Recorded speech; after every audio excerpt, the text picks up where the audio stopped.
नमस्कार, स्वागत है आप सबका। मैं हूं पुनीत पाठक और दिन भर की प्रदेश की बड़ी खबरें विस्तार से आपको दिखाते हैं।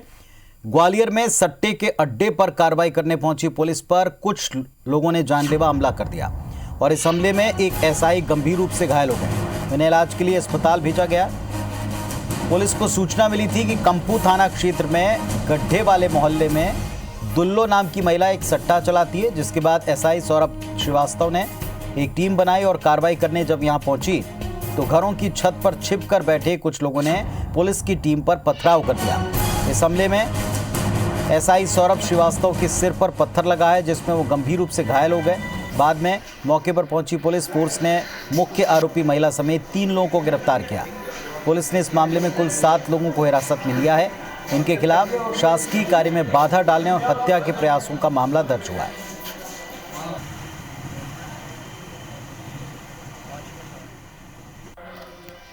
और महेंद्र कुशवाहा हमारे सहयोगी जुड़ गए ग्वालियर से। जी बताएं महेंद्र, क्या हुआ है वहाँ?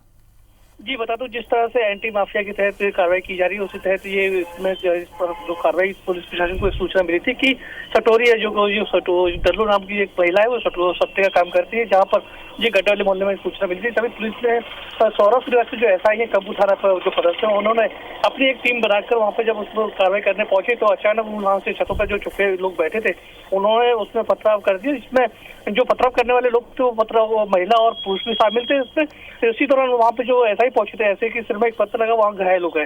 तो वहाँ से लोगों ने जब पुलिस वहाँ पे फोर्स आया तब वहाँ उनको अस्पताल भेजा गया और जो कुछ लोग थे वहाँ से पुलिस ने 7 लोगों की हिरासत में लिए, जिसमें 3 लोगों को गिरफ्तार कर लिया, जिसमें एक जो दुल्लो नाम की मुख्य महिला है आरोपी है उसे और एक दो जो पुरुषों को गिरफ्तार कर लिया। साथ ही और कुछ अन्य लोग हैं उनसे पूछताछ की जा रही है।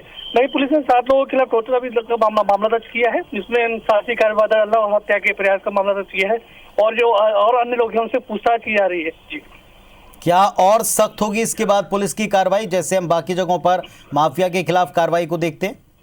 जी बिल्कुल, जिस तरह से अभी ये हमला हुआ उससे अब लगता है कि पुलिस और सख्त ऐसे लोगों पे जो कार्रवाई करेगी जो लोग पुलिस को कहीं कुछ भी नहीं समझते। लगातार पुलिस ने अभी जिस तरह से अभी और भी शहरों में जिस तरह से और भी कार्रवाई की इस बात पे की, वो जो जमीन पे की है, प्लॉटों पे की, जिस तरह से की है, उस तरह से लगता है कि पुलिस अब ऐसे सट्टा चलाने वाले अवैध रूप से जो सट्टा चलाते हैं उन पर अब बड़ी कार्रवाई अब और सख्त रूप से करेगी। जी शुक्रिया आपका, आप नजर रखिएगा। वापस आपसे अपडेट हम लेंगे। फिलहाल धन्यवाद आपका जानकारी के लिए। तो पुलिस टीम के ऊपर हमला किया है और अब पुलिस ने मामला दर्ज किया है शासकीय कार्य में बाधा का और गैर इरादतन हत्या का। मध्य प्रदेश में इन दिनों शराब का मुद्दा जमकर सियासी गलियारे में गूंज रहा है। सबसे ज्यादा घमासान भारतीय जनता पार्टी ने सत्ता पक्ष के अंदर ही है। एक तरफ प्रदेश के गृह मंत्री नरोत्तम मिश्रा बार बार कहते हैं कि जहरीली शराब पर लगाम कसने के लिए शराब दुकानों की संख्या बढ़ाना चाहिए और अपने बयान पर कायम भी रहते हैं। उन्होंने फिर कहा कि उन्होंने अपना विचार रखा है, फैसला मुख्यमंत्री को लेना है। दूसरी तरफ पूर्व सीएम उमा भारती ने शराबबंदी को लेकर फिर से मांग की। उमा भारती ने कहा कि शराबबंदी को लेकर वो अभियान शुरू करेंगी। उन्होंने कहा कि देश में शराब पर प्रतिबंध लगना चाहिए, बीजेपी शासित राज्यों में पूर्ण शराबबंदी हो और इसकी शुरुआत मध्य प्रदेश से हो। उन्होंने मुख्यमंत्री शिवराज सिंह से इस संबंध में मुलाकात करने की बात भी कही। इस बीच आबकारी आयुक्त ने कलेक्टर्स को पत्र लिखकर ज्यादा दुकानें खोलने के प्रस्ताव मांगे थे, जिसे 24 घंटे के अंदर ही वापस ले लिया गया। वहीं सीएम शिवराज सिंह चौहान ने कहा कि सरकार का पहला कदम माफिया को दफन करना है। ये अभियान चल रहा है, सरकार ने अभी कोई फैसला नहीं किया और ना ही कुछ तय किया। तर्क और तथ्य आते रहते हैं, उन सब पर विचार जनता के हित के मुताबिक लिया जाता है। वहीं कांग्रेस का कहना है कि यही शराबबंदी होती है तो अच्छी बात है, यदि सिर्फ इस तरह की बयानबाजी कर मुरैना की घटना को दबाने का प्रयास है तो ऐसा नहीं चलेगा। कांग्रेस ने कहा कि सरकार को अवैध शराब मामले में कड़ी कार्रवाई करनी चाहिए। तो भारतीय जनता पार्टी के भीतर शराबबंदी को लेकर के और शराब के मुद्दे पर दोनों तरफों से केंद्र में पक्ष विपक्ष के बीच में जिस तरह के बयान है उसी तरीके की राजनीति यहां भी देखने को मिल रही है। बीजेपी के अंदर विरोधाभासी कुछ बयान हैं। बार बार गृह मंत्री कहते हैं कि शराब की दुकानों की संख्या बढ़ानी चाहिए अवैध शराब पर लगाम कसने के लिए, तो दूसरी तरफ मुख्यमंत्री कहते हैं कि ऐसा कोई प्रस्ताव नहीं। पूर्व सीएम कहती हैं कि पूर्ण शराबबंदी की शुरुआत मध्य प्रदेश से हो।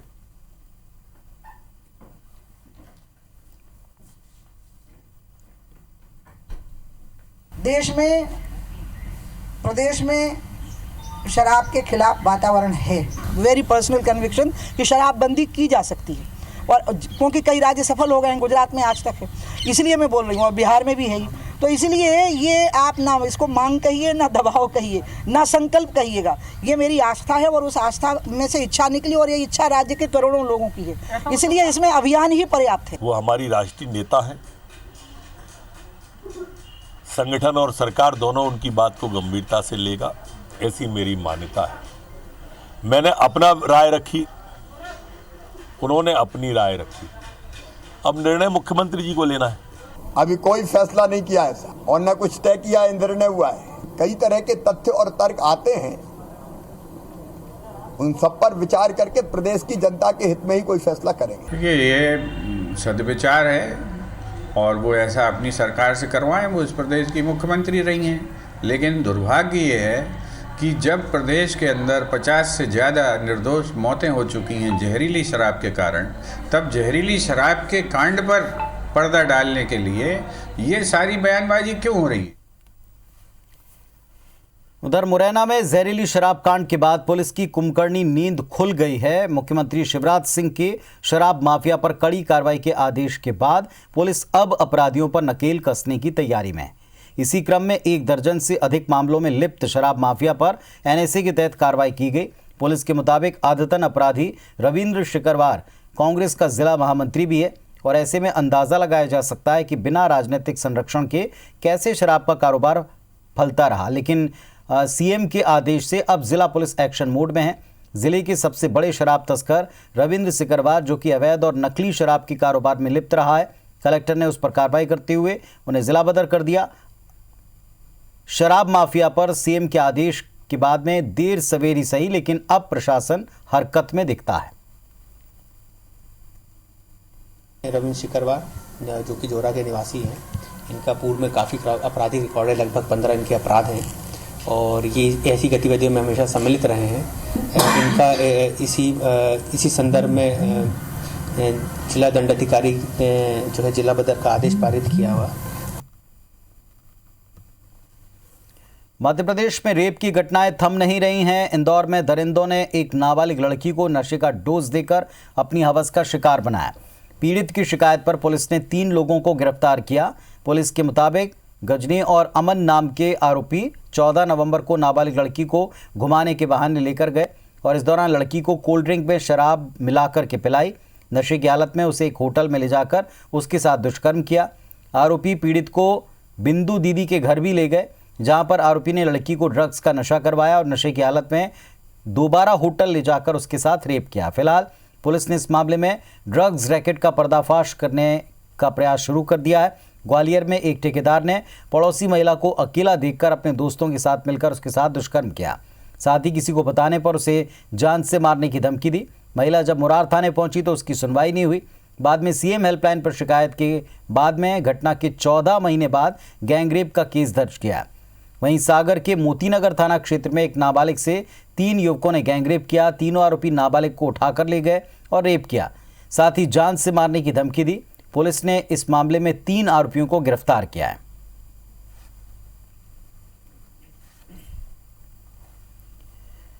पूर्व मुख्यमंत्री उमा भारती ने कहा है कि दिग्विजय सिंह का सबसे बड़ा शत्रु उनका मुंह है। दिग्विजय सिंह जिस कद के नेता हैं, वो अपनी खुद की पार्टी में उतनी जगह नहीं बना पाए। इसका कारण है उनका मुंह, उनकी जीभ, जो उनके कंट्रोल में नहीं है। उमा भारती दिग्विजय सिंह की ओर से राम मंदिर की राशि पर सवाल जवाब जो उठाए जा रहे हैं उसके बारे में बता रही थी।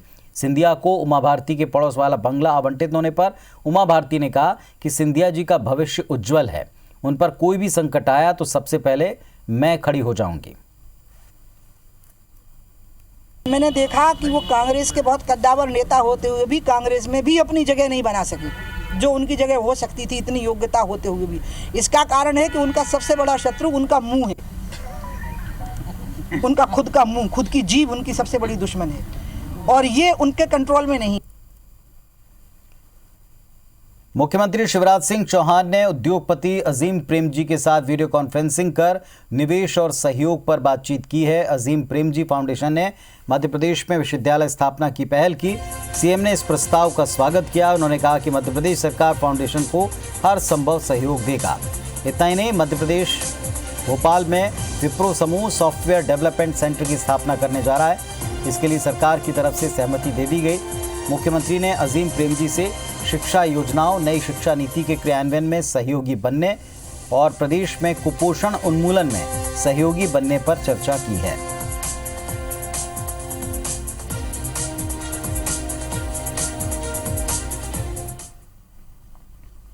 स्वच्छता की नब्ज टटोलने और नगरीय निकायों की वित्तीय हालात की समीक्षा करने जबलपुर में संभागीय बैठक हुई, जिसमें प्रदेश के नगरीय विकास और आवास विभाग के प्रमुख सचिव नीतेश व्यास और नगरीय प्रशासन विभाग की आयुक्त निकुंज श्रीवास्तव ने 60 नगरीय निकायों के कामकाज की समीक्षा की। इसमें छोटे नगरीय निकायों में अधिकारियों की लापरवाही भी देखने को मिली। इसे सुधारने के निर्देश दिए गए। वहीं राज्य और केंद्र सरकार द्वारा चलाई जाने वाली स्ट्रीट वेंडर योजना, प्रधानमंत्री आवास योजना और दीनदयाल रसोई योजना के माध्यम से हितग्राहियों को दी गई सुविधाओं की जानकारी ली। इस पर लगातार निगरानी रखने को कहा गया।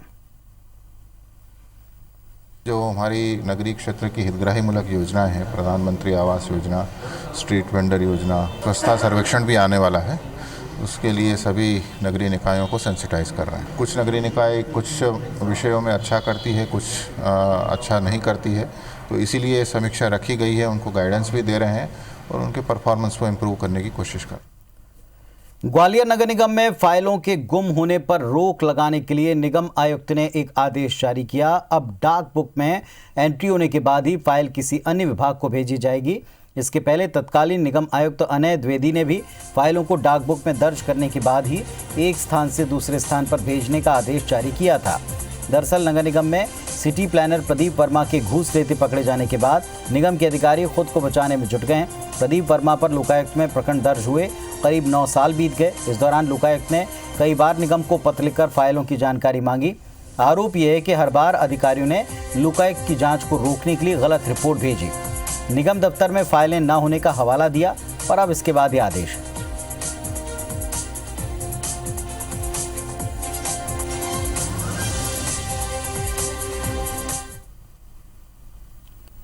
और भोपाल से एक बड़ी खबर है। मध्य प्रदेश कांग्रेस में एक बड़ी बैठक हुई। पूर्व सीएम कमलनाथ के आवास पर यह बैठक हुई है। कांग्रेस के चारों सह प्रभारी बैठक में मौजूद हैं। विधायक और पूर्व मंत्री भी बैठक में मौजूद हैं। जिले के प्रभारियों से निकाय चुनाव के ऊपर फीडबैक लिया जा रहा है। तो कांग्रेस पार्टी की एक अहम मीटिंग चल रही है पूर्व सीएम के घर पर। कांग्रेस की बड़ी मीटिंग है। चारों सह प्रभारी हैं। विधायक और पूर्व मंत्री भी बैठक में मौजूद हैं। पूर्व सीएम कमलनाथ के आवास पर यह बैठक जारी है।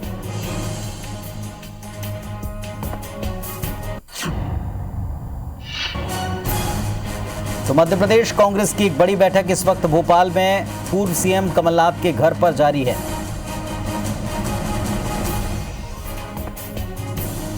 जिले के प्रभारी इस बैठक में शामिल हैं। विधायक और पूर्व मंत्री भी इस बैठक में हैं। लगातार निकाय चुनाव को लेकर फीडबैक लिया जा रहा है।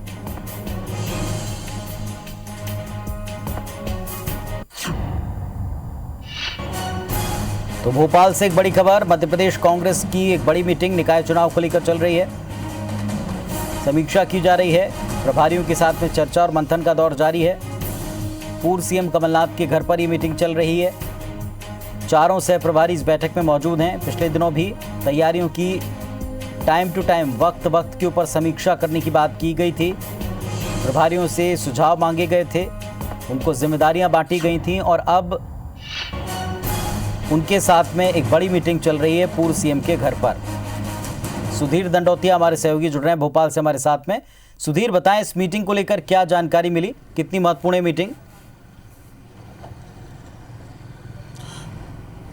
देखिए पुनीत, बिल्कुल बात किया तो कल कांग्रेस का राजभवन का घेराव है और उससे पहले आज पूर्व मुख्यमंत्री कमलनाथ के निवास पर कांग्रेस की बड़ी बैठक है। निश्चित तौर पर अपने आप में एक काफ़ी महत्वपूर्ण बैठक है। हालांकि बैठक का जो मुद्दा है वो आने वाले नगरीय निकाय चुनाव और संगठन की मजबूती को लेकर है, क्योंकि कांग्रेस के जो चारों सहप्रभारी बनाए गए थे उनको अलग अलग क्षेत्रों की जिम्मेदारी कांग्रेस की ओर से दी गई थी। और खासकर अगर बात करें तो मुकुल वासनिक के साथ में जो चारों सहयोगी थे, तो ग्वालियर चंबल के साथ में मालवा निमाड़, इसके अलावा महाकौशल और बुंदेलखंड का जो फीडबैक जिले में जाकर और संभाग में जाकर इन पदाधिकारियों और सहप्रभारियों के द्वारा लिया गया है उस पर यहाँ पर विस्तृत चर्चा की जानी है। बात करें तो इस समय पूर्व मुख्यमंत्री कमलनाथ के निवास पर मौजूद है और आप देखेंगे कि हलचल यहाँ पर देखी जा सकती है। थोड़ी देर पहले सज्जन सिंह वर्मा जो पूर्व मंत्री थे वो अंदर गए, राजीव सिंह जो कांग्रेस के महामंत्री है वो अंदर गए और कई जो विधायक है और जो फीडबैक के आधार पर क्षेत्रवार बैठकें जो होती जा रही हैं वैसे वैसे लोगों के बाहर निकलने का सिलसिला भी जारी है।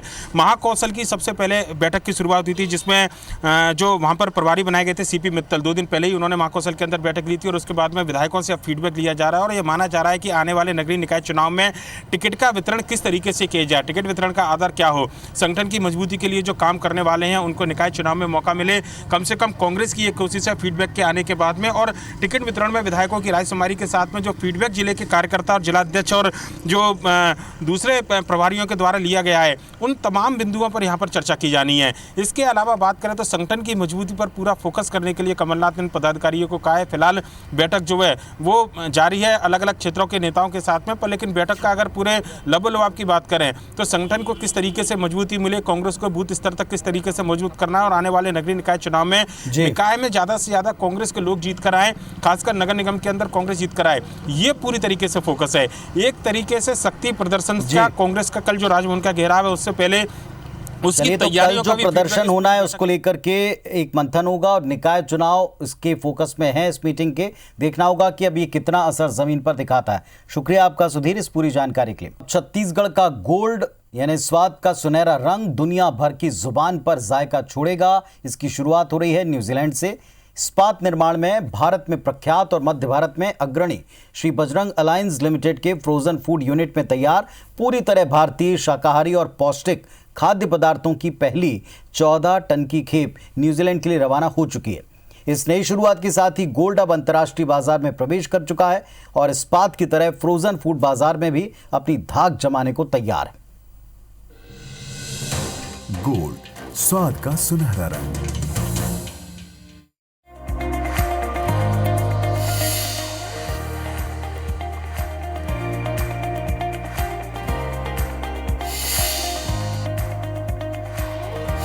गोल्ड, स्वाद का सुनहरा रंग, फ्रोजन फूड की दुनिया का नया और चमकता ब्रांड।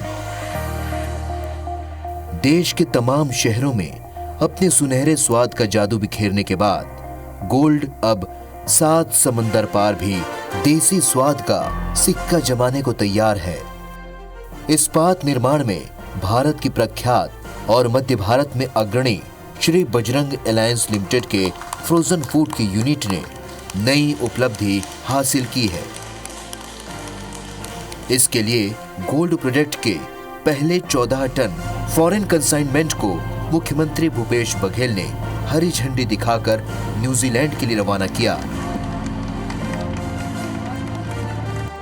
इससे पहले 9 जून 2020 को मुख्यमंत्री के ही हाथों गोल्ड की लॉन्चिंग हुई थी। लॉन्चिंग के बाद मुख्यमंत्री ने उपलब्धि पर खुशी जाहिर करते हुए गोयल ग्रुप ऑफ कंपनीज को शुभकामनाएं दी। साथ ही सीएम ने खुशी जताई कि इस छलांग ने नई संभावनाओं को जन्म दिया है और अब हमारा देसी स्वाद विदेशों में पहचाना जाएगा।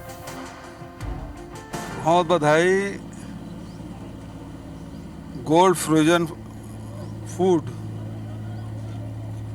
की शुरुआत आज से ठीक 6 महीने पहले शुरू हुई थी और आज ये पूरे 14 टन सामान न्यूजीलैंड जा रहा है। तो एक बड़ी उपलब्धि के रूप में मैं गोयल ग्रुप ऑफ कंपनीज को बधाई देता हूँ, शुभकामना देता हूँ कि उन्होंने एक रिकॉर्ड समय में एक नई चीज़ छत्तीसगढ़ से भेजा जा रहा है। तो छत्तीसगढ़ के नाम देश और विदेश में भी जाना पहचाना जाएगा, ये हमारे लिए अच्छी बात है। को काफ़ी इसमें अवसर मिला है और अंतर्राष्ट्रीय मानक के को पूरा करते हुए ये निर्माण हुआ है सामग्रियों का और छत्तीसगढ़ के माटी की सूंधी महक और स्वाद दोनों अब पूरी दुनिया में छाएगा। मैं फिर से बधाई देता हूँ। मैं समझता हूँ कि आज जब ये ट्रक जब रवाना हो रहा है तो उनके मन में खुशी से प्रफुल्लित होंगे, क्योंकि ये अवसर है कि उनके बनाए हुए वस्तुएं अब दुनिया में लोग उसका जायका लेंगे, स्वाद लेंगे। तो मैं समझता हूँ कि उनके लिए एक खुशी का समय है। न्यूजीलैंड के लिए पहली खेप रवाना करते वक्त गोल्ड की पूरी टीम मौजूद रही और सभी ने इसे गौरवपूर्ण क्षण बताया। श्री बजरंग अलायंस लिमिटेड के डायरेक्टर अर्चित गोयल ने इस मौके पर बताया कि अपने नाम के मुताबिक ही गोल्ड के फ्रोजन फूड छत्तीसगढ़ में ही अत्याधुनिक फूड मैन्युफैक्चरिंग प्लांट में तैयार किए जा रहे हैं और पूरी टीम की मेहनत ने गोल्ड को देश का प्रतिष्ठित ब्रांड बना दिया है। आपको बता दें, यहाँ तैयार खाद्य पदार्थों को गोल्ड के नाम के अनुरूप पूरी ईमानदारी से तैयार किया गया है और यही कारण है कि कोरोना के कठिन दौर में भी भारत समेत विदेशों की FSSAI, USFDA, HALAL, FSSC 22000, BRCGS जैसे राष्ट्रीय अंतर्राष्ट्रीय संस्थानों के तमाम मानकों पर 100% खरा उतरते हुए न सिर्फ लाइसेंस हासिल किया बल्कि तमाम संस्थाओं के फूड ऑडिट, क्वालिटी और सेफ्टी स्टैंडर्ड्स को भी पास किया। गोयल ग्रुप ऑफ कंपनीज के चेयरमैन सुरेश गोयल ने कहा कि ये उपलब्धि सभी कर्मचारियों की मेहनत का ही नतीजा है कि आज न्यूजीलैंड जैसे देशों में गोल्ड एक्सपोर्ट हो रहा है और आने वाले समय में आप जिस देश में भी जाएंगे वहां गोल्ड का स्वाद पाएंगे। खास तौर से इस मौके पे मैं माननीय मुख्यमंत्री जी का धन्यवाद करता हूं, जिन्होंने समय निकालकर इस न्यूजीलैंड जाने वाली गाड़ी को हरी झंडी दिखाकर रवाना किया। ये जब शुरू हुआ था तब मुख्यमंत्री जी ने कहा था कि जिस दिन भी एक्सपोर्ट करोगे तब मैं ये मानूंगा कि क्वालिटी आपकी ठीक है, और वो दिन आ गया। मैं पुनः सारी टीम को बधाई देता हूँ और बार बार सब मुख्यमंत्री जी का धन्यवाद करता हूँ। एक 100% वेजिटेरियन ब्रांड है और दूसरी चीज़ जो क्वालिटी का हमारा उद्देश्य है वो हम वहाँ पर कहीं पर भी कॉम्प्रोमाइज़ नहीं कर रहे, जो कि ये पहला कंसाइनमेंट था और आदरणीय सीएम साहब ने कहा था कि ये उनके कर्म हाथों से ही इसकी हरी झंडी दिखाई जाएगी। तो आज मुझे बहुत ज़्यादा गर्व है, मुझे और पूरी श्री बजरंग अलायंस लिमिटेड की टीम को, कि इसको आज हम इस दिन को देख रहे हैं। श्री बजरंग अलायंस लिमिटेड प्रबंधन का लक्ष्य है कि बहुत जल्द छत्तीसगढ़ की माटी की महक लिए गोल्ड की ये frozen food range America, Canada, Maldives, Russia, Mauritius समेत मिडिल ईस्ट के बाजारों में भी अपनी पहचान कायम करे। Bureau report, IBC 24।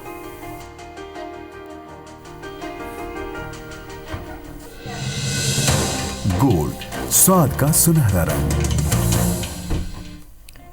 तो इस बुलेटिन में फिलहाल इतना ही। तमाम खबरों अपडेट्स के लिए आप देखते रहिए IBC 24। नमस्कार।